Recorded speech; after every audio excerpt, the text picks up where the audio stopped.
que Hachem n'a pas créé l'homme pour ça. Il a créé pour ça des animaux. Les hommes, il n'a pas créé pour ça. Mais malgré ça, il y a quelque chose d'autre. une autre dimension dans la création de l'homme, et c'est ce qu'on va essayer de voir. En attendant, alors, s'ils viennent les Allemands, Moshe Rabbeinu a tenu ce raisonnement, et c'est pour ça qu'il a eu l'argument avec Hachem.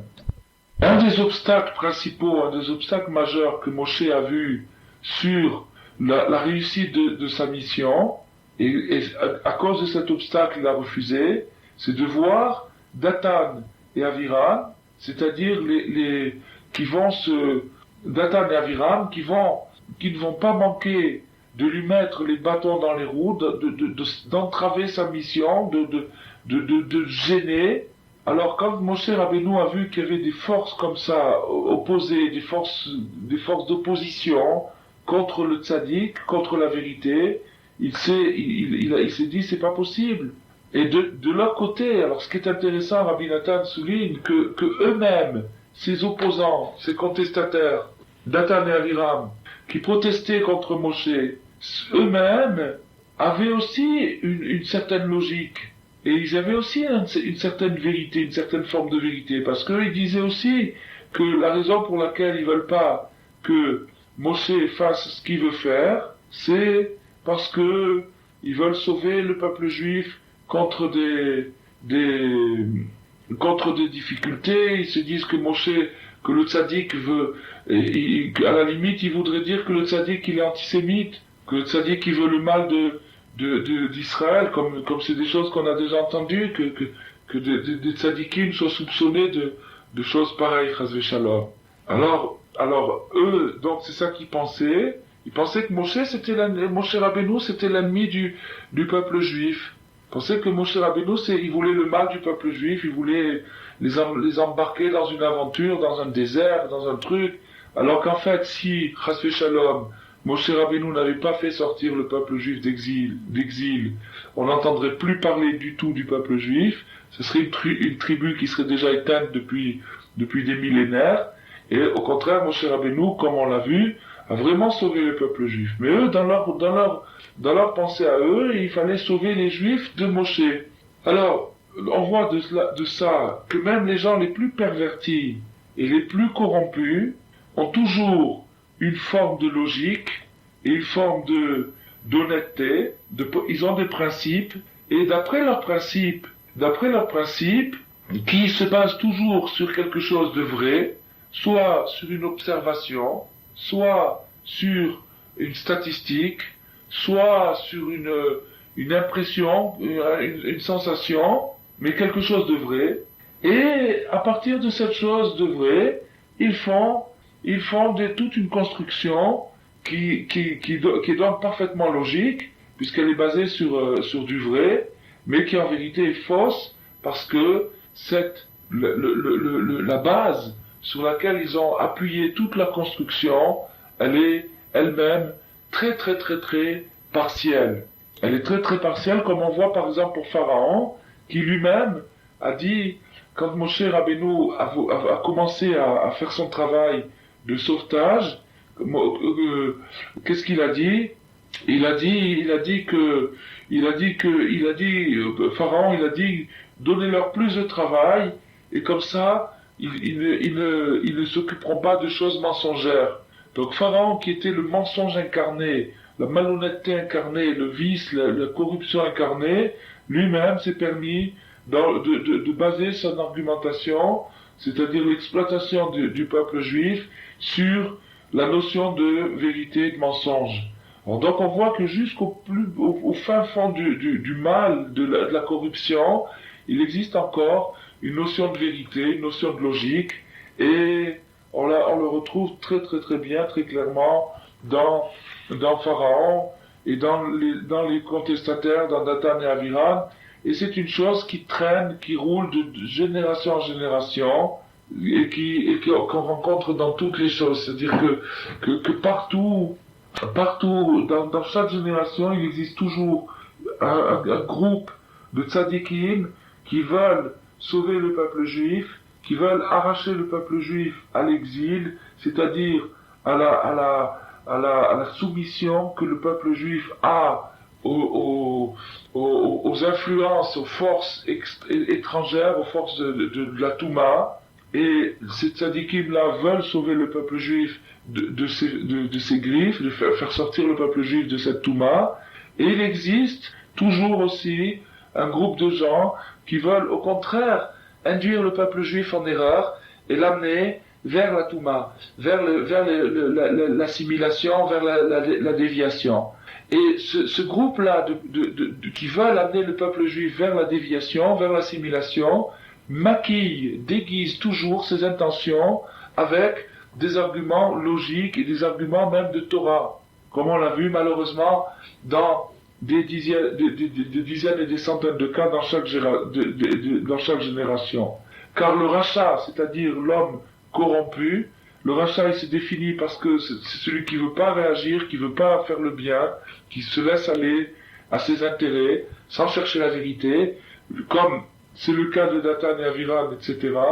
Quand il viendra contester le tzaddik avec une audace et un culot incroyable, il fera semblant d'être ému par le sort de ses frères, c'est-à-dire qu'il imitera les attitudes du tzaddik, il imitera ça, comme si ce qui l'intéressait à lui c'était seulement le salut du peuple juif et rien d'autre, alors qu'en vérité c'est tout simplement la jalousie qui le motive et la haine qu'il a contre la réussite du tzaddik. Alors ça on le rencontre dans toutes les générations comme on a dit, et cette mauvaise audace, ce culot, cette effronterie qu'ont les opposants, les contestataires du tzaddik, on la trouve toujours, on la rencontre toujours, et c'est ça qui a fait hésiter Moshe Rabbeinu, parce que les tzaddikim eux-mêmes peuvent faire une erreur à cause du fait que justement ils voient que dans le peuple juif il se trouve des individus pareils, des individus comme Datan et Aviran, et ça, au moment où ils se mettent à juger l'ensemble par rapport à ces cas, à ces exceptions, et alors à ce moment-là, ils font une erreur. Ils font une erreur parce que ils sont à ce moment-là possédés par l'esprit des anges, qui est un esprit de vérité, mais pas de vérité absolue. La vérité jusqu'à un certain degré, jusqu'au degré des anges. Mais au degré d'Hachem, il y a une autre dimension, et cette dimension-là, elle demande que Moshe aille faire sa mission, qu'il aille sauver les Juifs, et ça c'est conforme à la volonté d'Hachem, à la vérité absolue, à ce que Hachem voit de la fin de l'histoire. Alors, c'est ça qu'on voit dans notre Sidra, et c'est ça c'est tout l'ensemble s'explique très bien par ce principe. Et si on analyse attentivement les versets qui nous parlent de ça, Vaidaber Elohim al Moshe Vayomer elav ani Hashem, Elohim qui est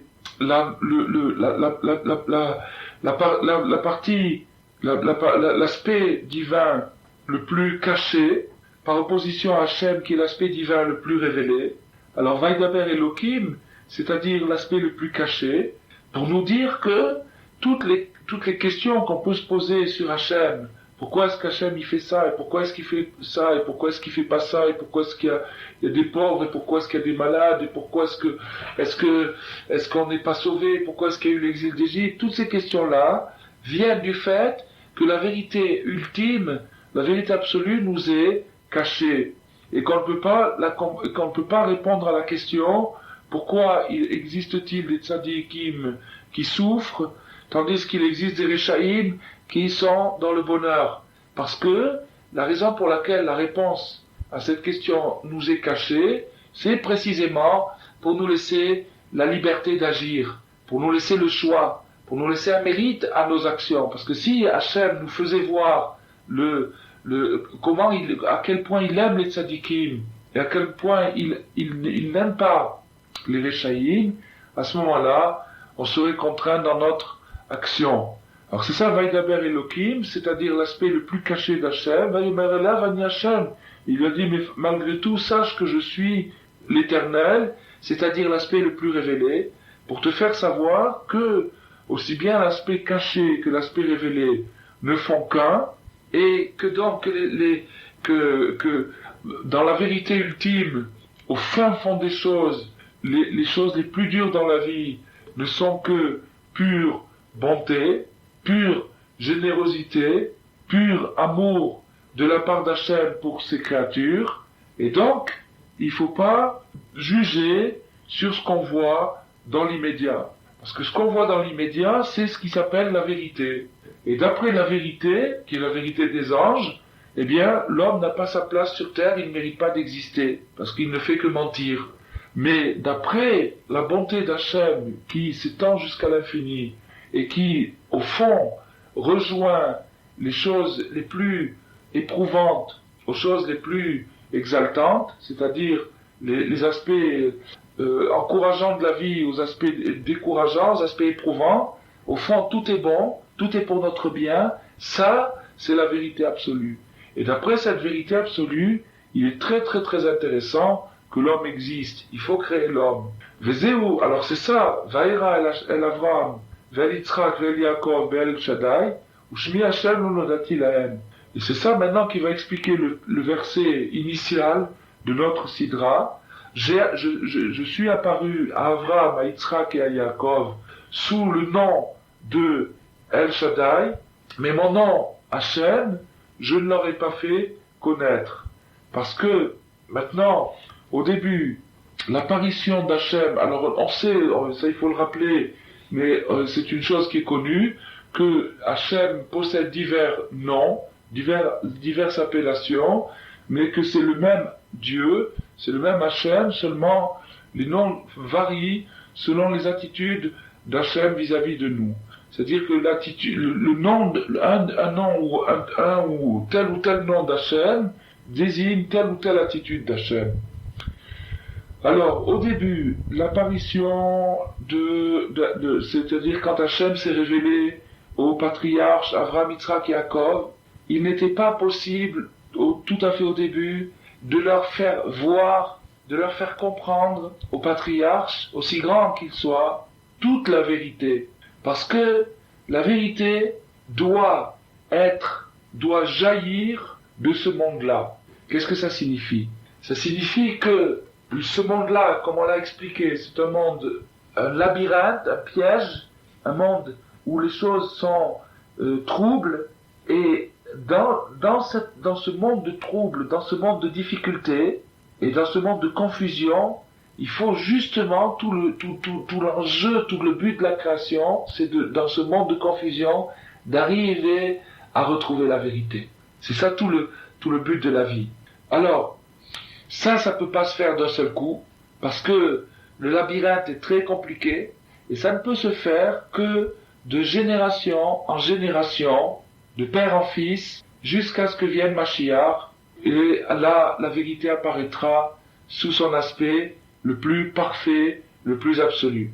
Parce que Dieu est un, son nom est un, et ça c'est la vérité, que tout est bon, que tout est bien, que tout est sacré, c'est-à-dire que tout ce qui a pu paraître dur dans notre vie, en réalité était pour notre bien, mais de notre côté à nous, bien que ça soit la vérité absolue et la vérité ultime, et qu'on ne soit pas encore arrivé à ça d'une manière parfaite, mais de notre côté à nous, c'est par rapport à nous qu'il y a des différences. C'est par rapport à la manière dont on capte Hachem qu'il y a des différences. Et maintenant, les différences, et d'ailleurs ça explique les différences entre groupes, même des groupes qui ont le même but, c'est-à-dire des groupes qui recherchent la même vérité, la vérité de la Torah, on va voir que ce groupe arrive avec telle forme de vérité, et un autre groupe arrive avec telle forme de vérité. Tel groupe va dire il faut mettre l'accent sur ce point, et un autre groupe va dire sur un autre point il faut mettre l'accent. Chacun va défendre une parcelle de vérité, et il va avoir parfois l'impression que l'autre se trompe complètement parce qu'il n'a pas sa vérité. En vérité, tous les deux ont raison, dans la mesure où ils ont raison, c'est-à-dire sur les points véritables qu'ils ont réussi à trouver, ils ont raison, mais c'est pas toute la vérité, puisque le morceau, la proportion de vérité que on peut découvrir dépend de nos efforts, et que naturellement, un homme moyen ne peut pas développer tant d'efforts dans sa vie qu'il arriverait à découvrir toute la vérité. C'est arrivé pour de très très grands tzadikim d'arriver à englober la vérité dans son ensemble, c'est-à-dire toute la Torah, comme par exemple Rabbi Yehuda Nassi, Rabbi Shimon Bar Yochai, Rashi, des gens comme ça qui ont réussi à une vérité globale de toute la Torah, mais ça c'est extrêmement rare, même c'est dans plusieurs générations on en rencontre un seul. Et en attendant, dans les générations, chacun, même ceux même les tzadikim, même ceux qui servent Hachem, qui se fatiguent pour ça, eux arrivent à des fragments de vérité qui sont purs mais qui sont fragmentaires selon leur travail.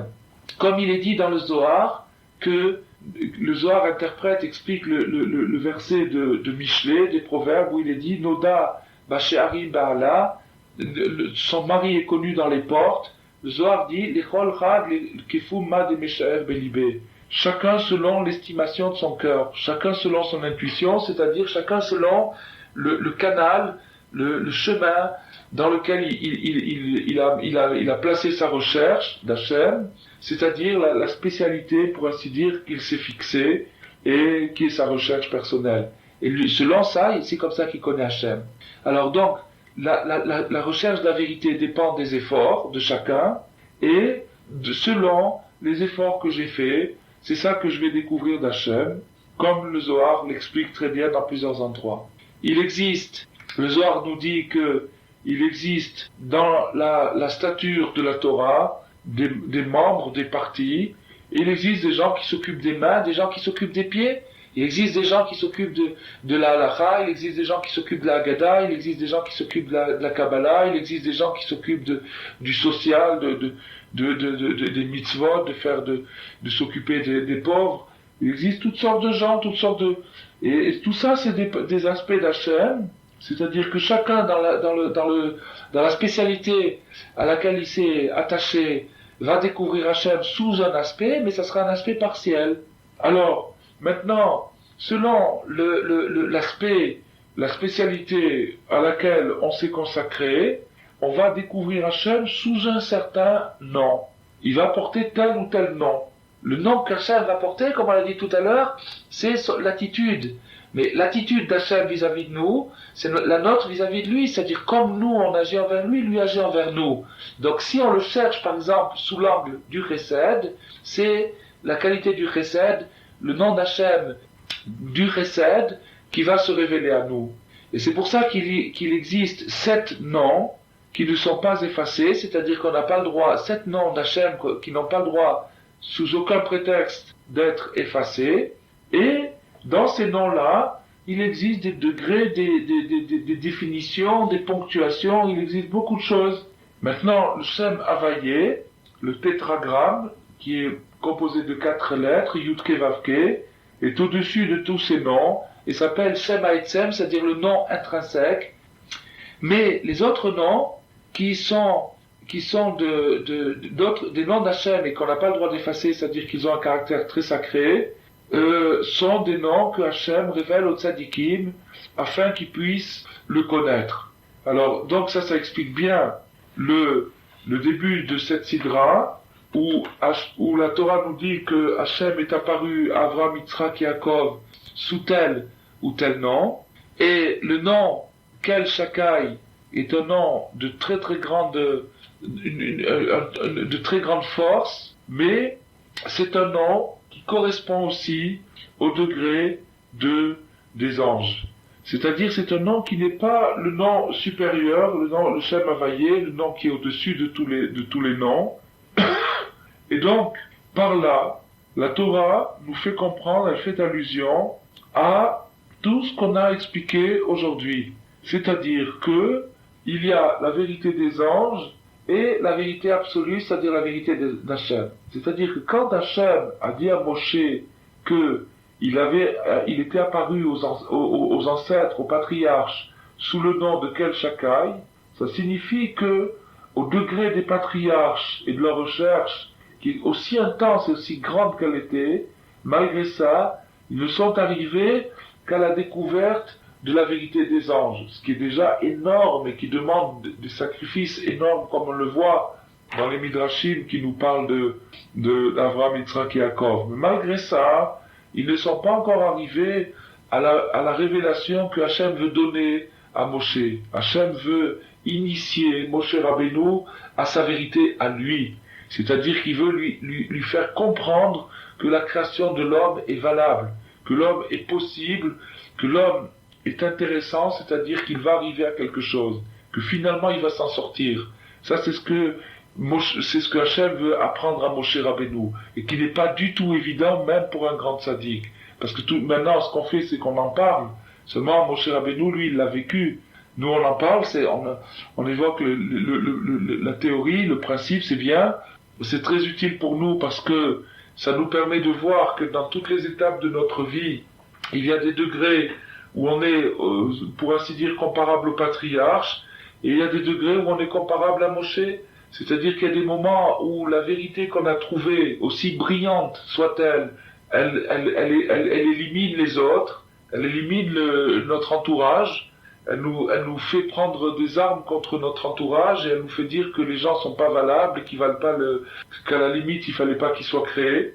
Et puis il arrive des moments où si on continue, si on persévère, on peut être initié à son degré à la vérité de Moshe Rabbeinu, c'est-à-dire que Hachem nous fasse sentir, nous fasse voir que la création de l'homme est valable. Et ça c'est vrai aussi, c'est vrai pour notre jugement vis-à-vis des autres, mais c'est vrai aussi pour notre jugement vis-à-vis de soi-même. C'est-à-dire que maintenant, il arrive dans notre cheminement, dans notre progression personnelle, il arrive que, étant donné qu'on a étudié et qu'on s'est raffiné par l'étude, on est arrivé à une conscience plus claire et d'après cette conscience, cette conscience, elle nous sert de miroir, on commence à s'analyser soi-même. Et on voit dans le miroir qu'on n'est pas aussi beau qu'on croyait. On voit dans le miroir, c'est-à-dire dans la conscience qu'on a acquis, qu'on n'est pas aussi charmant et aussi ravissant qu'on croyait. Alors, on finit par se décourager et on se dit, il aurait mieux fallu que je ne sois pas créé. Il aurait mieux valu que, ou chas v'shalom, on peut même se dire, il aurait mieux valu que je me rapproche pas d'Hachem, que je reste comme tout le monde, que je me casse pas la tête, parce que finalement, si c'est pour arriver à ce résultat, ça valait pas la peine.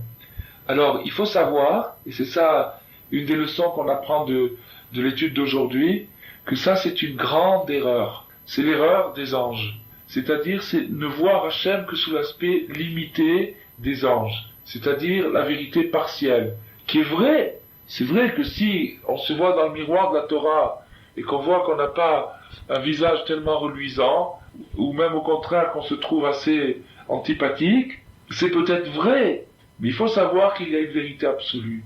Il faut savoir qu'il y a quelque chose qui transcende cette chose-là. Il faut savoir qu'il y a quelque chose au-dessus de cette vérité, une vérité objective qui nous échappe maintenant. Au degré où on est maintenant, on ne peut pas voir ça. Il faut savoir que ça existe, oui, qu'au fin fond de l'histoire, comme Rabbeinu a dit, Yashinyan Shitaper Hakol Etova, il existe un principe selon lequel, finalement, tout finira par être réparé, et que d'après ce principe, notre Neshama elle-même finira par accéder à son mérite, à sa récompense, à son bonheur éternel, mais qu'avant d'arriver à ça, il y a des stades. Il y a des étapes. Et que maintenant, ce qu'on est en train de vivre, c'est simplement une étape. C'est pas le résultat définitif. Alors quand on commence à voir comme ça nous encourage et ça nous donne de la persévérance pour continuer son travail, chacun où il est.